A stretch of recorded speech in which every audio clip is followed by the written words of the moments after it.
திருப்போரூர் முருகன் சிலையை கண்டெடுத்து பிரதிஷ்டை செய்து திருப்போரூர் முருகன் கோவிலை எழுப்பியவர் ஸ்ரீமத் சிதம்பரம் சுவாமிகள். திருப்போரூர் கந்தசுவாமியை போற்றி 726 பாடல்கள் பாடியுள்ளார்.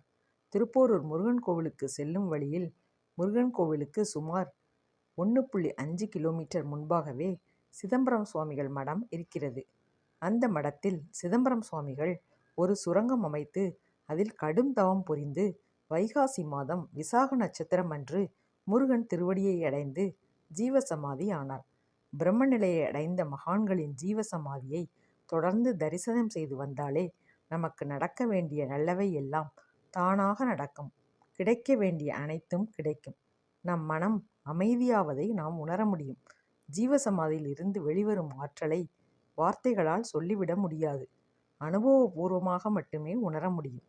கேட்கும் நீங்களும் சிதம்பரம் சுவாமிகள் ஜீவசமாதியை தரிசனம் செய்தால் எல்லா நன்மையும் அடைவீர்கள்.